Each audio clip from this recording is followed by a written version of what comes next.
helpless, humiliated, forsaken. Take it off. What you need is inside. The girl was hanging upside down from a cottonwood branch, her dress twisted round her waist, her wrists bound tight above her. And the summer sun had already taken most of her strength. Her lips were cracked. Hair hung in the dust like wet rope. One eye was swollen shut from somebody's fist. Then he stepped out from the glare. A big mountain man, broad in the shoulders, gray in the beard, hard in the face, and with a hunting knife on his belt and no kindness at all in his first look. He did not ask her name. He did not say he was there to help. He only stared at the cloth wrapped tight around her body and at the knots biting into her skin. For one terrible second, she thought he might be the kind of man her father had always warned her about. A man from the high country, a man with no law over him, a man who might look at a helpless girl and decide the mountain had handed him a gift. "Please," she whispered again, "take it off." That made it worse. That made the whole thing sound wrong. It sounded dirty, cruel, shameful, like the last thing a dying girl should ever have to say to a stranger. And the mountain man still did not move. He looked at her long enough to make her afraid. Then he stepped close, put one rough hand against the cloth at her side, and felt how tight it had been wound. The girl cried out, not from modesty, from pain. The fabric had been twisted and knotted so hard around her ribs, she could barely draw half a breath. Whoever had done this had wanted her alive, hurting, and too weak to fight. The mountain man lifted his eyes to hers. There was something grim in them now. Not hunger, not lust, just the cold anger of a man who had seen bad things before and hated finding one more. "You mean this rapping?" he said. She nodded the best she could. "Inside," she whispered. He drew his knife. If this story already has your pulse up, subscribe now, because this one gets darker before it gets better. And tell me this, how's your heart holding up tonight? He cut the first strip of cloth. The girl gasped so sharply, she nearly choked. The second strip came loose, and the pressure around her ribs eased, just enough for one full breath to reach her lungs. Then another, then another. She began to tremble. Not because of him, because feeling was coming back, because pain was coming back with it. The mountain man worked carefully, though there was nothing gentle about his hands. He cut through the outer folds, peeled back a sweat-soaked lining, then stopped. Something had been sewn into the inside seam. A packet, small, flat. Wrapped in oilcloth, his jaw tightened. The girl had not lied. "What is it?" he asked. Her eyes fluttered. "My mother left it." That was when Elias realized the girl had not been left on that tree to die. She'd been left there to surrender. That was when he cut the last stitch and pulled the packet free. At the same moment, the branch above them creaked, and her whole weight shifted. He caught her by the waist before she could slam harder against the trunk. From a distance, it could have looked ugly. A half-dressed girl, a mountain man with his hands on her body, a knife still in his fist, dust, sweat, silence. Something wicked, if a man wanted to judge too fast, but what he did next was kneel in the dirt, lower her as carefully as he could, and cut the rope at her wrists. She collapsed against him, too weak to stand, shaking hard even though the valley baked under summer heat. He set her down in the narrow shade, then opened the packet. There were folded papers inside, a land note, a signed promise, and one letter, written in a woman's hand that had tried hard not to shake. He read the first page fast, then slower, then once more, as though the words might change if he gave them another chance. They did not. The note said Gideon Whitmore would receive 30 head of cattle, cash, and full water access through late August, in exchange for the marriage of his daughter, Clara Whitmore, to Silas Rook. The letter was worse. Far worse. It was from Clara's mother. It said Gideon had no right to the river parcel he claimed. It said the land belonged to her bloodline. It said if anything happened to her, Clara must never trust her father with any paper, any promise, or any prayer he offered on his knees. At the bottom, one line had been pressed so hard into the page that the ink nearly tore through. "He will sell our girl, same as he sold my piece." The mountain man stared at that line until the heat around him seemed to vanish. He had found lost horses. He had found frozen trappers. He had found men with arrows in them and boys with bullet holes in their backs. But there was something about a father selling his own daughter that turned his stomach harder than blood ever had. The girl watched his face. She saw the change in it. Now he knew. Now he understood why she had been hanging from that tree like a warning nailed to the mountain. Hoofbeats echoed somewhere out across the open grass. Not close. Not yet. But coming. The mountain man folded the papers once, slipped them inside his vest, and looked toward the valley floor where a ranch house sat small and dark under the burning sky. Then he looked back at the girl. "Can you stand?" he asked. She tried. She could not, so he lifted her. Not like a man taking what he wanted. Like a man carrying proof of a sin too ugly to leave behind. Her head fell against his chest. His knife was still in his hand. The riders were getting closer. And down in that valley, a father was waiting to sell his daughter before sunset. So what was Elias Boone supposed to fear more? The men riding up that hill? Or the truth sewn inside Clara Whitmore's dress? Elias Boone did not like carrying trouble. Trouble talked too much, bled on things, and usually came with brothers holding rifles. He had buried a wife and a little boy 15 years earlier up on the divide. Ever since, he had learned one plain thing about pain. It does not leave. A man just learns to carry it better. This one came with a half-dead girl, a bundle of papers in his vest, and 2 riders climbing the same hill. He moved fast, not young fast, not foolish fast, the kind of fast a man learns after 40, when he knows panic wastes more time than it saves. Clara Whitmore drifted in and out against his chest as he carried her down through the timber. Her body felt light in the wrong way. Not light like a healthy woman, light like hunger, heat, fear, and too many hard hours had already taken what they wanted. He reached his mule near a crooked stand of pine, laid her across a bedroll, then stepped back to listen. Hoofbeats. Closer now. He checked the rifle in his scabbard, then looked at Clara. She was awake again, barely. "They'll look downhill first," she whispered. He gave her a hard glance. "Then let's not go downhill." That was the first thing she learned about him. Elias Boone did not waste words, but when he did speak, the words were usually useful. He led the mule west, away from the open grass and into rougher country where stone broke up the trail and dust could not hold a print for long. The riders passed somewhere behind them. One shouted, the other answered. Elias kept moving. Only when the sun dropped lower and the shade turned cooler did he slow. His cabin sat near Lolo Creek, tucked into timber and rock like a man trying not to be found. That had been his way for years. The hills asked fewer questions than towns did. It was not much to look at. Just peeled logs, a crooked porch, one iron pot hanging outside, and a stack of split wood. That woodpile told the truth about the man better than any sermon could. He planned ahead because winter did not care how a man felt. Inside, he laid Claire on the narrow bed by the wall. She tried to sit up. Bad idea. The room tilted for her, and she nearly slid off the mattress. Elias caught her shoulder and pushed her back down. "You fall off my bed, you'll have to sleep on the floor, ticked," he said.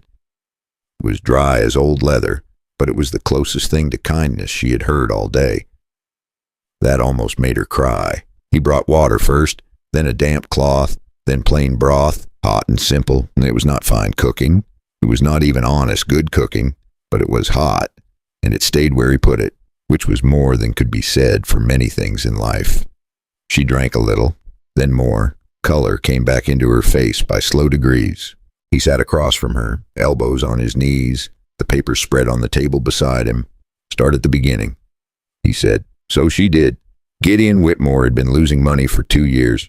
Bad cattle deals and dry pasture. Debt he kept hiding under loud talk and a straight back. Then came Silas Rook with family money, good water rights, and a head that had never been right after a horse crushed him against a rail fence some years back. The whole valley knew he was not a man a young woman could safely refuse. She just wanted Clara, not because he knew her, not because she loved him, because he saw her once at church, once at the mercantile, and decided that ought to be enough for any man. Gideon thought so too. The bargain was plain. Clara married Silas, Gideon got cattle, cash, and access to water through late summer. The Whitmore Ranch stayed standing another season. Clara looked at the floor when she said the next part. Her father had started calling it duty, then family duty, then God's order. When those words did not work, his hands did. Elias had heard a lot of ugly excuses from men over the years, but family duty was one of his least favorites. It usually showed up right before somebody got hit. He kept saying I'd thank him later, Clara said. Elias grunted. That's a line used by thieves and bad barbers. She looked up at him then, surprised into the smallest breath of laughter. It hurt her ribs, but it was still a laugh. That mattered. She told him about the office in the ranch house, about the locked drawer, about finding the folded agreement and her mother's letter hidden beneath Gideon's account book. She had tried to run before dawn. Tom Blevins had seen her cross the yard. Gideon caught her before she made the river road. He slapped her, dragged her to the barn, read enough of the letter to know she'd seen too much. Then he took her up the hill and tied her there where the sun could do part of the beating for him. He wanted her weak, scared, and ashamed by the time he cut her down. Not dead, just broken enough to say yes. Elias looked toward the window. He had known cruel men. Cruel was common enough, but there was something especially rotten about a man who handed his own work over to the weather. There's more at the ranch, Clara said. That got his eyes back on her. What kind of more? My mother's deed papers, maybe the ledger too. He kept records of everything, even lies, men like him always do.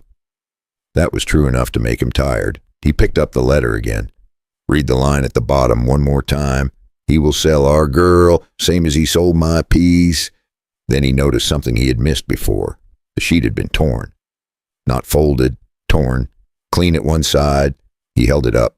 This ain't the whole letter. Clara shook her head. No, he caught me before I could get the rest. Outside, the creek moved over stone, easy and steady, like the world was still decent somewhere. Inside that cabin, nothing felt easy. Elias had a girl in his bed. Riders likely searching the valley, and proof that Gideon Whitmore was dirtier than a hog pen after rain. He should have sent her on to town by morning and washed his hands of the whole thing. That would have been the smart move, safe too, but smart and safe had a bad habit of looking small in the mirror. So when Clara finally met his eyes and asked whether he was going to turn her out, Elias Boone did not answer right away, because the truth was simple. If there were more papers at that ranch, then the girl on his bed was not the end of the trouble. She was only the beginning. By the second morning, Elias Boone had made up his mind, though he would rather have pulled a bad tooth with pliers than admit it. He had kept her at the cabin long enough for the fever to break, for water to stay down, and for a little color to hold in her face. Only then did he risk the slow ride into Stevensville. Not because he trusted towns, not because he liked sheriffs, churchmen, or folks who used too much hair oil. He was going because a girl in his cabin had bruises on her wrist, half a letter on his table, and nowhere else left to go. By then, Clara could sit up for a while, though not without pain. The color in her face had come back a little, and that made the marks on her cheek stand out even more. Funny how that works. A body starts looking alive again, and somehow the damage looks meaner. Elias gave her a plain dress shirt of his to wear over what was left of her own things. It hung on her like a flour sack on a fence post, but it was clean, and it covered her up decent. You always keep ladies' clothes in that cabin? She asked. He snorted once. No, but I keep shirts for when somebody needs them. That earned him a look that was almost human. By midday, he had her on the mule and headed towards Stevensville by a back trail. She could barely hold herself upright, and more than once he had to steady her before she slid. He kept the pace slow. He stayed off the open road. Men like Gideon Whitmore would have eyes there, men with loose morals and sharp noses for reward money. Clara was still weak, and Elias was not fool enough to push a half-starved girl over mountain trail just because time was breathing down his neck. Along the way, she told him the rest of what she knew.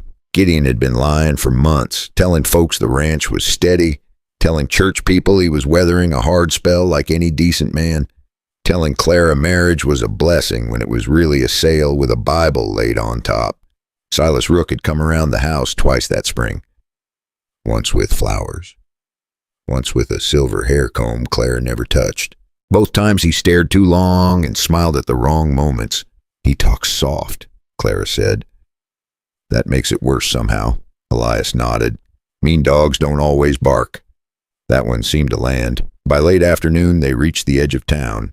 Stevensville sat there warm and dusty under the summer light, with wagons, porches, horses tied to rails, and the kind of people who could smell trouble before they saw it.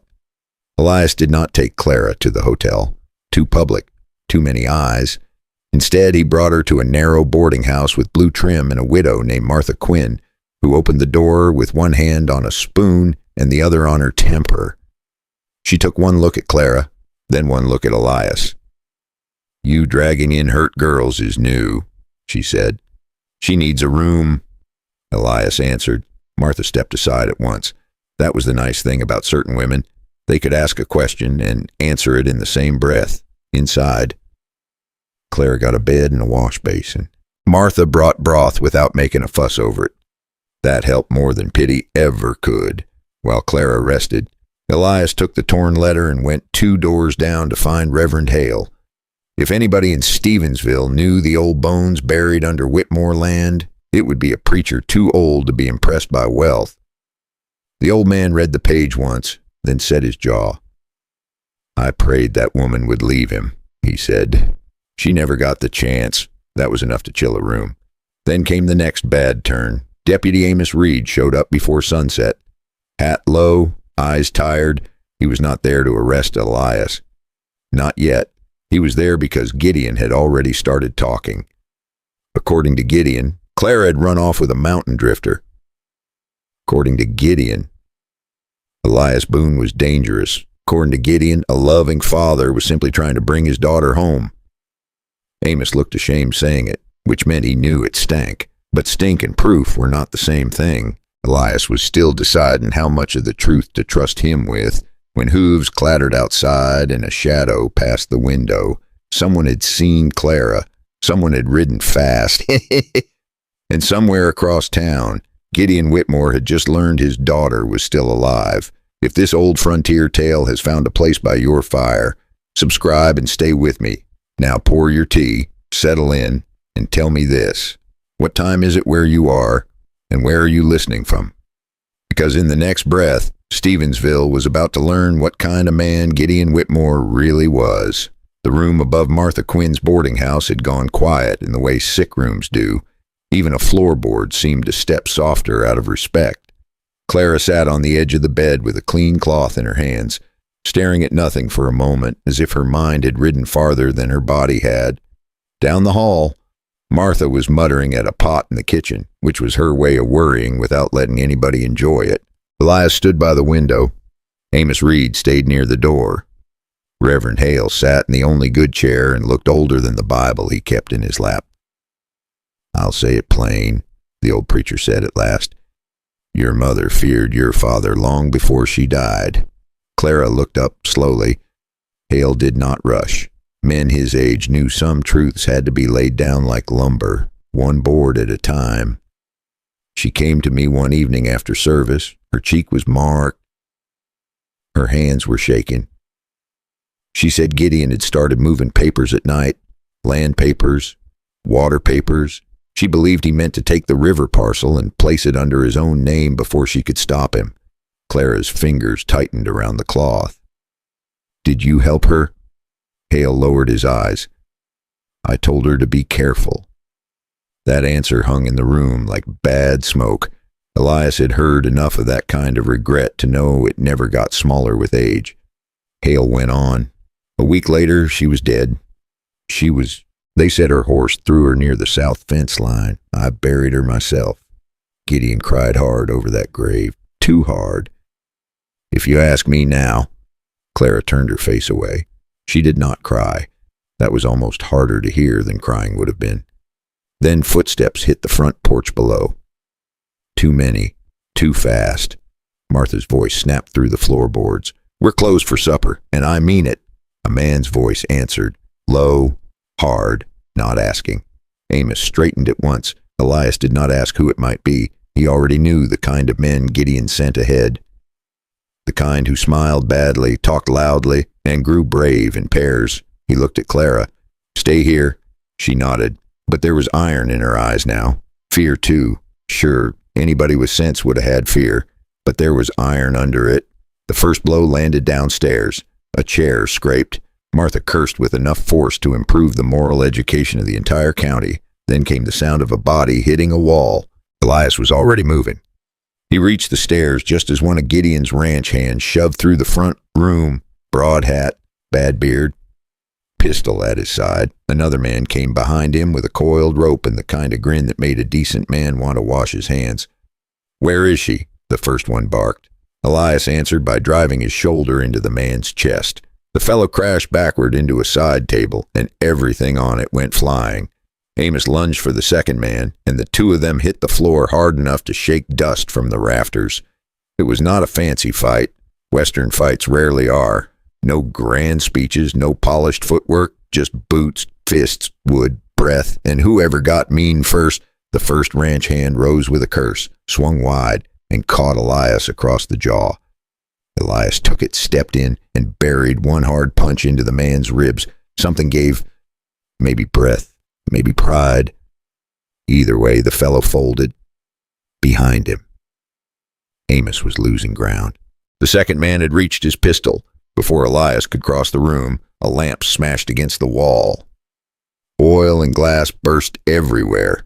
Not enough to start a real fire, but enough to blind and startle. Clara stood on the stairs, breathing hard. One empty hand raised and the other braced against the rail. For half a second, everybody in that room looked at her. That was all Elias needed. He kicked the pistol away, grabbed the second man by the collar, and drove him face first into the floorboards until the fight ran out of him. Silence came back mean and fast. Martha was holding a skillet like she hoped somebody else would be dumb enough to need it. Amos pushed himself upright, wincing. Clara leaned against the banister, pale again, but still standing. Elias looked from the unconscious men to the broken lamp, then to Clara. "Remind me not to annoy you in a small room." That drew the faintest breath of a laugh out of Martha, which helped more than prayer just then. Amos wiped his mouth and said what everybody else was already thinking. "This won't stop. Gideon knows she's here now." "No," Elias said. "It won't." Clara stepped down one stair at a time. Her voice was thin, but steady. "Then we stop him first." Elias turned to her. She was scared, bruised, still shaking, and somehow, for the first time, she looked less like a girl being hunted, and more like a woman deciding to hunt back. So if Gideon Whitmore had already sent 2 men to drag her home, what do you suppose he'd do once he realized Claire was coming for the rest of those papers herself? Going back to the Whitmore ranch was a bad plan. Everybody in that room knew it. That was probably why it was the only plan worth making. Martha Quinn cleaned lamp oil off the wall with the sour face of a woman who had already decided she disliked Gideon Whitmore more than most diseases. Amos Reed tied up the 2 ranch hands and left them in the back shed with enough rope to keep them honest till morning. Reverend Hale stayed with Clara while Elias stood at the wash basin, scrubbing blood from his knuckles like it had personally offended him. Clara came down the stairs a few minutes later in Martha's dark shawl and a plain skirt borrowed off a peg near the kitchen. She still looked tired, still bruised, still too thin from fear and heat and not enough food. But she was standing straight now, and that changes a thing. A person can be hurt half to death and still look dangerous if they finally decide they are done being pushed around. Elias looked at her once and said, "You're staying here." She answered him just as fast. "No." That was the whole conversation for a second. Amos cleared his throat like a man who had wandered into a married couple's quarrel 10 years too early. Clara stepped closer to the table and pointed at the map Amos had sketched in charcoal. "The old feed shed is behind the main barn. The floorboard under the grain bin lifts. My mother used it before my father ever knew it was there." Elias folded his arms. "And if Gideon changed the hiding place, he didn't. You sound real certain." "I lived in that house 21 years. My father changes lies more often than habits." Well, that was hard to argue with. So the plan came together the way most frontier plans did. Fast, imperfect, and with just enough room left for God to shake his head. Amos would wait with the horses near the south fence line where the cottonwoods broke the moonlight. Elias and Clara would slip in from the back pasture, cross by the stock tank, and get to the old feed shed. In and out. No speeches, no heroics, which meant, naturally, things were bound to go crooked. By the time the moon climbed over the ranch, that the whole place looked different from the road. In daylight, Whitmore land had the decent face of a working ranch. Corrals, tack shed, barn, house lamps glowing warm in the window. At night, it looked like what it really was, a place where one man's temper ruled over everything that breathed. Clara slowed near the fence. Elias noticed right away. "You all right?" She nodded once, but her eyes were fixed on the house. He knew that look, not from her, from old soldiers, widowers, and men who had to walk back into places where bad things had happened. Some buildings hold memory like a trap holds a leg. He touched her elbow lightly. "Get what we came for," he said. "Then we leave." She drew one breath and slipped through the rails. They crossed the yard low and quiet. A dog barked somewhere near the far pens, then settled again. A lantern burned in the kitchen window. No voices, no laughter, no piano, just the dry summer sound of insects and the slow stamp of horses in their stalls. When they reached the feed shed, Clara knelt by the grain bin and slid her fingers under the warped edge of a board. It lifted, barely. Elias crouched beside her and helped pry it the rest of the way. Inside sat an oilcloth bundle, a ledger, and a small tin box spotted with rust. Clara's hand shook as she picked up the ledger. "That's his," she whispered. He wrote down every debt, every trade, every lie he wanted to remember later. Elias took the tin box and opened it.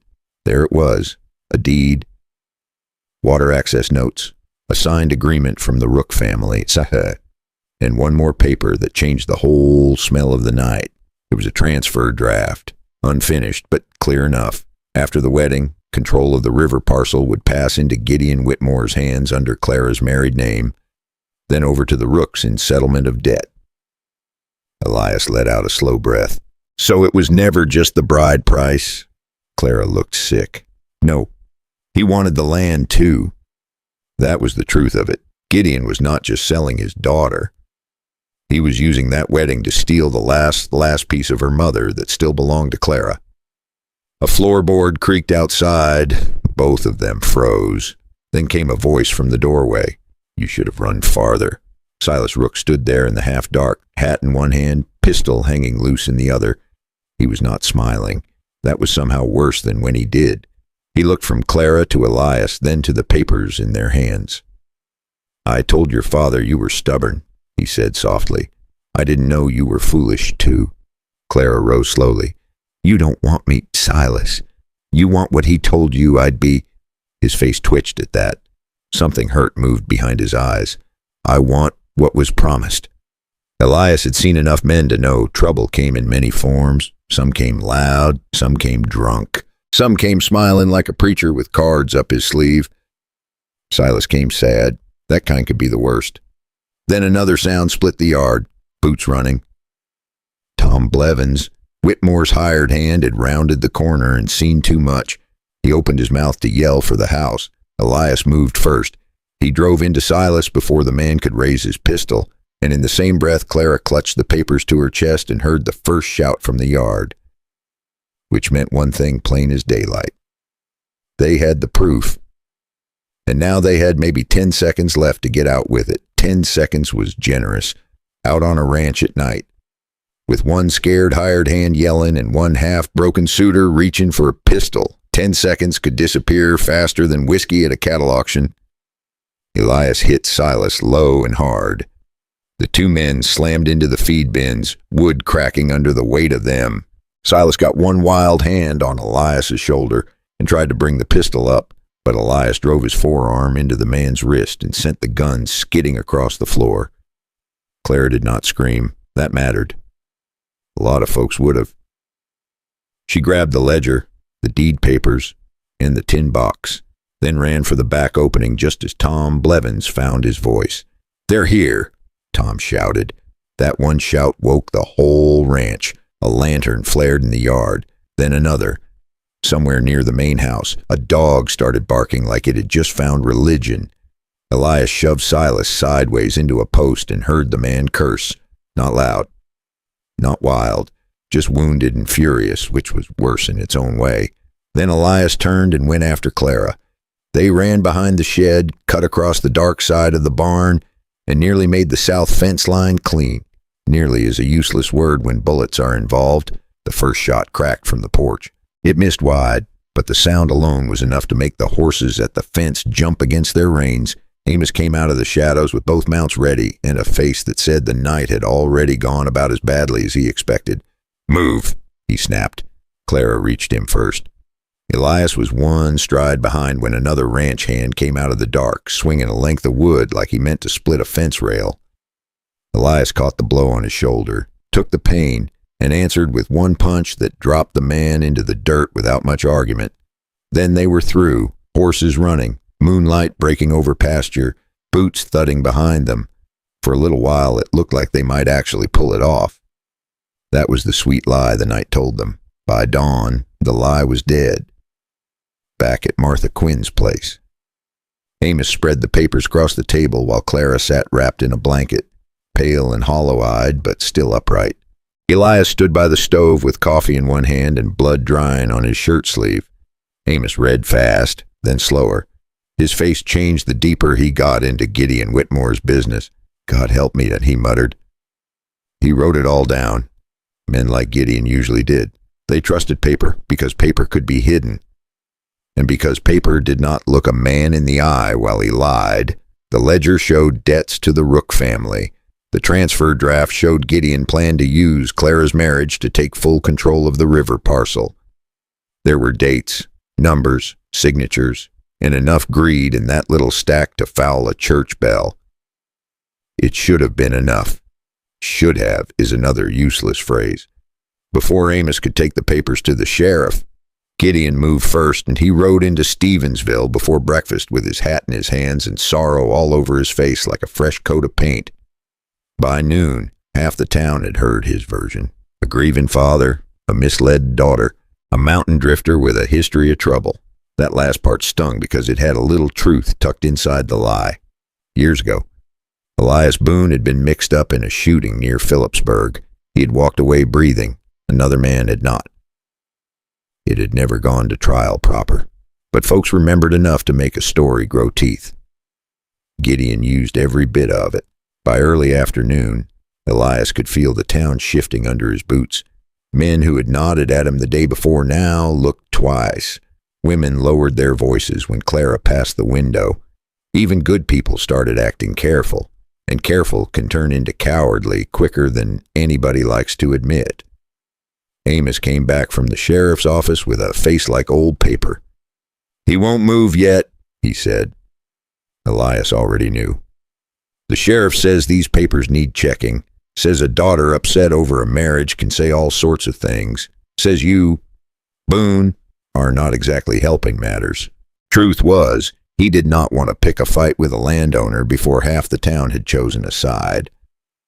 That almost made Elias laugh, not because it was funny, because sometimes a man laughs or he starts breaking furniture. Clara did not laugh. She stood very still by the table, one hand resting on the back of a chair. "So my father gets to beat me, sell me, tie me to a tree, and still call himself respectable." Martha, who had heard enough nonsense in one lifetime to open a museum, answered from the stove. Men with land buy themselves a lot of respectability. That was plain enough. Then came the knock at the back door. 3 quick taps. Tom Blevins stepped in with his hat crushed in both hands and fear dripping off him like rain off a roof. "Gideon knows the papers are gone," he said, "and he knows the sheriff's stalling. He's moving the wedding up. Day after tomorrow. Maybe tomorrow if Reverend Hale won't stand firm." Clara went white.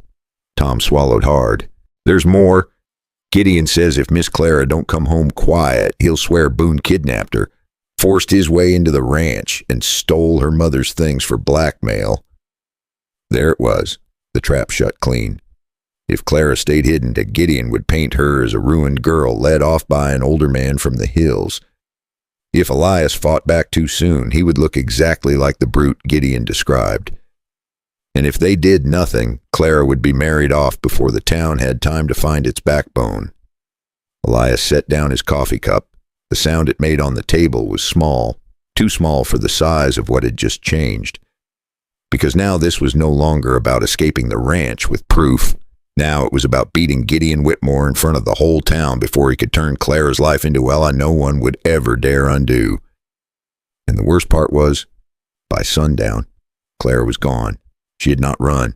Martha said 2 men had come by the back steps while the street out front was busy, and by the time she heard Clara cry out, they were already dragging her into a wagon.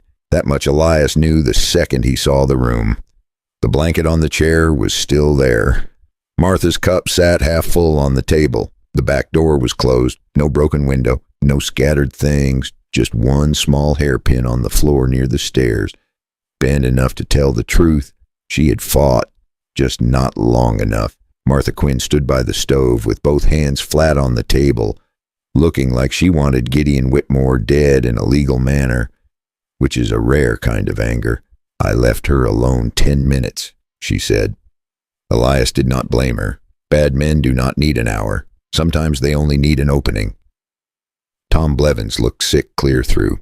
He'd come to warn them, then stayed just long enough to see he had warned them too late. Amos checked the alley, the yard, the road, then came back in with nothing useful except one fact nobody liked. No one in town is going to say they saw Gideon's men take her, he said. Not unless they wake up brave tomorrow. Tomorrow won't help her, Elias said. That was the whole shape of it. Tomorrow would not help Clara. Tomorrow was a fine day for regret. It was a rotten day for rescue. They moved to the back room, shut the door, and spread the papers out again. The deed, the transfer draft, the ledger, the letter from Clara's mother, torn but plain enough to make a decent man's jaw set. Reverend Hale read over the pages one more time, then rubbed a hand over his face. If Gideon gets that marriage spoken over in public, he said, half this town will accept it as settled before supper. Amos nodded. They'll tell themselves the girl was upset, that Boone confused her, that family matters are family matters. Martha let out a sharp sound that was not quite a laugh. Folks do love a lie when it lets them keep eating pie in peace. That was true enough to sting. Elias stayed quiet for a moment. He had been around men his whole life, and he knew a hard truth about them. A lot of them would rather call a cruel man respectable than admit they had watched cruelty for years and done nothing. Tom finally spoke. Gideon's keeping the shotgun in the room behind the church hall. I seen him carry it there myself, and the money box too. Says he'll keep the rook payment close until the vows are done. Elias looked up.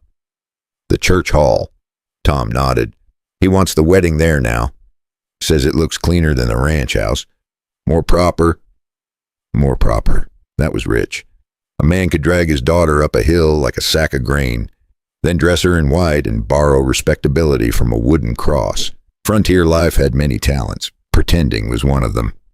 Amos leaned over the table. If we wait for the sheriff, Clara is married. If we ride out to the ranch tonight, Martha said, Gideon will swear we came to steal her or ruin her. Reverend Hale looked from one face to another. Then we stopped the wedding in front of witnesses. That sat in the room a second. It was dangerous. It was thin. It was probably the only way. Elias took the ledger and tapped one thick finger against the page showing the debt to the Rook family. He doesn't just want her married, he said. He needs it done fast. Once the town sees the dress, hears the vows, and watches her stand there, he'll count on shame to finish the work. Clara says one word after that. They'll call it a wife's complaint instead of a daughter's warning. Nobody argued with that, because it was exactly how folks worked. Tom swallowed. Silas ain't steady either. He knows something's off. Gideon keeps telling him Miss Clara's only scared because women don't understand what saves them. Martha rolled her eyes so hard a weaker woman might have injured herself. That's a sentence spoken by every fool who ever broke a good thing. For the first time all evening, Amos almost smiled. Then the smile died. There was still one hard piece left. Elias. If he walked into that wedding too soon, too hard, Gideon would point and say, "There stands the brute who lured my daughter off." The age gap would do the rest. An older mountain man, a frightened young woman. That story could sell itself if people wanted it badly enough. Elias understood that better than anyone, so he made the hard choice plain. "I don't go for her first," he said. Amos looked up. "You should." "No, I go for Gideon." Martha frowned. "What does that mean?" "It means Clara has to speak before I do. Hale asks her plain in front of everybody if she comes willing. Amos stands close. You stand with her if you can. Then the papers come out. Not mine first. Hers. Her mother's words. The debt book. The water deal. Let Gideon deny his own handwriting." Reverend Hale slowly nodded. "That gives the truth a chance to arrive before violence does. That's the hope," Elias said. Martha gave him a long look. "And if hope takes the day off," he adjusted the gun belt at his waist, "then I reckon I step in. Simple as that. Not easy. Not clean. But simple." Tom shifted from foot to foot, then reached into his pocket and pulled out something folded small. "I almost forgot," he said. "It fell from her sleeve when they took her." Elias opened it. A scrap of cloth. 2 words, written faint in pencil. "Blue room." Martha went still. "The dressing room behind the church hall," she said. "Small. 1 window. No easy way out." So now they knew where Clara was waiting, dressed for slaughter in a white gown, listening for footsteps, knowing her father meant to sell her with a Bible open and half the town watching. Elias folded the scrap and slipped it into his vest.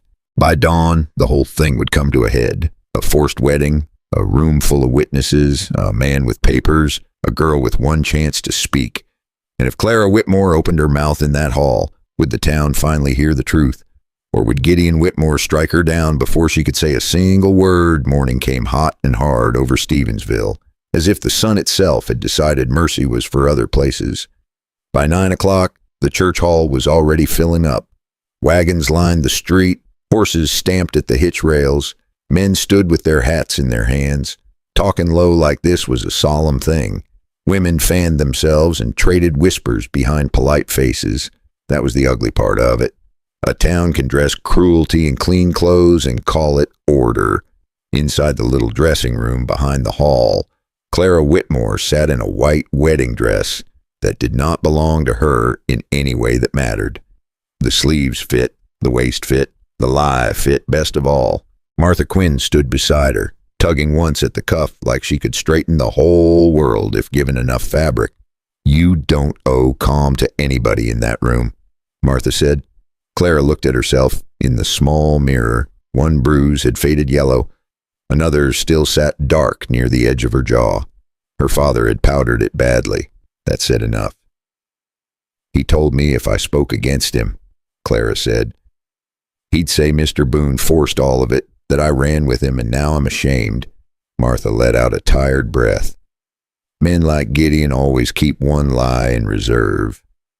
From the next room came the scrape of chairs and the slow murmur of people settling in. Reverend Hale was out there already. Amos, too. And somewhere beyond the side wall, Elias Boone waited where they had agreed he would wait. Out of sight for as long as sight could still help them. That was the hard part. He could break through a door easy enough. He could put a man on the floor. And he could stop a fist, stop a gun, stop a bad day from turning worse. But today, he had to let truth walk in first.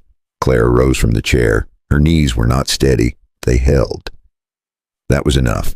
At the front of the hall, Gideon Whitmore stood near the platform in a clean black coat. Looking every bit the grieving father and respectable rancher he'd paid half the county to believe he was. Silas Rook stood beside him in a stiff collar. Sweating through it already, he looked pale. Not wild, not yet. Just strained in that quiet way men get when their mind is holding too much with bad rope. When Clara stepped into the room, Every head turned. That was the part that turned a man's stomach. People will stare at a frightened woman like they are watching weather roll in. Elias saw it all from the shadow near the side entrance. He saw Gideon's hand close around Clara's elbow a little too tight. He saw her pull free without making a scene. He saw Amos shift his weight. Ready. He saw Martha take a place near the aisle like a woman who had decided she might just set the whole hall on fire if needed. Reverend Hale opened his Bible. Nobody breathed too loud. The first words of the ceremony came out steady, but there was strain in them. The old man sounded like he was reading over a grave instead of a wedding. Gideon kept his chin high. Silas kept looking at Clara as though the sight of her might cure something broken in him. It would not. That kind of sickness rarely takes advice. Then Reverend Hale came to the part that mattered. He turned to Clara. His voice softened. Do you come here of your own free will? The room seemed to lean in. Gideon looked at her with a warning in his eyes. Silas blinked. Clara swallowed once. Then she said, plain enough for the back row to hear. No. That one word hit harder than a gunshot. Whispers broke out at once. Gideon moved fast. Too fast for a decent father. He grabbed Clara's arm and hissed through his teeth. You ungrateful little fool. There it was, the mask slipping. Amos stepped forward. So everybody can hear it, he said, loud now.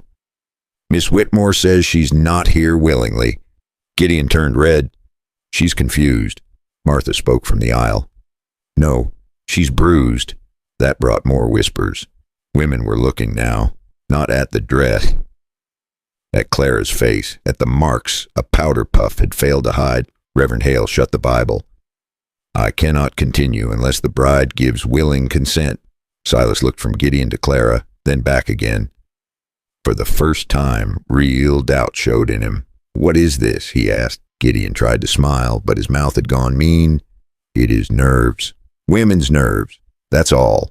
That did not help. Nothing helps a lie once too many people start smelling it at once. Amos pulled the folded papers from inside his coat. Then maybe the room should hear this too. And he held up the ledger first, then the transfer draft, then the torn letter. Gideon lunged. Not with word, with his hand. He struck Clara across the face so hard her shoulder hit the rail beside the platform. The whole hall broke open after that. A woman cried out. 2 men rose. Martha cursed. Silas staggered back like somebody had finally shown him what he had bought. And Elias Boone stepped through the side doorway at last. He did not rush. He did not need to. A room changes when a man like that enters it with purpose. Gideon saw him and pointed at once. There he is. That's the one. He took her. He filled her head with this filth. Elias kept walking. No, he said. You did that yourself. One of Gideon's ranch hands came in from the rear room and reached for Elias. Bad choice. Elias caught him by the collar and belt and threw him sideways into a row of chairs that went down like dry sticks. The second man swung. Elias ducked, drove one fist into the man's middle, then shoved him backward into the wall hard enough to rattle a framed hymn sheet clean loose. Now the whole town had stopped pretending. Silas stared at Gideon like he had never truly seen him before. Clara, one hand to her cheek, reached for the papers Amos was holding. And Gideon Whitmore took one slow step backward toward the rear room where Tom had said the shotgun was waiting, which meant the truth had finally reached the hall, but so had the guns. And when Clara opened her mother's letter in front of the whole town, would Gideon let her read even one line before somebody died? Clara's hand was shaking, but her voice was not. She opened her mother's letter and read the first line out into that stunned little hall, and once the words were loose in the air that they could not be pushed back down again. She read about the river parcel. She read about the papers Gideon had moved in secret. She read the warning that no daughter should ever have needed from her own mother. Then she read the last line. He will sell our girl, same as he sold my piece. Nobody in that room could hide from it anymore. Not the women who had seen the bruise beneath the powder. Not the men who had called Gideon respectable because it was easier than calling him cruel. Not Silas Rook, standing there pale and foolish, finally realizing he had not been offered a wife at all. He had been handed a bargain built out of fear, debt, and a father's greed Gideon lunged for the rear room. He was done with words. Men like that always are. Once truth corners them, he nearly reached the shotgun. He grabbed for the shotgun, trying to bully the whole room back into silence. That kind of greed makes men clumsy. Nearly. Elias Boone caught him at the doorway, and the two men hit the wall hard enough to shake dust from the frame.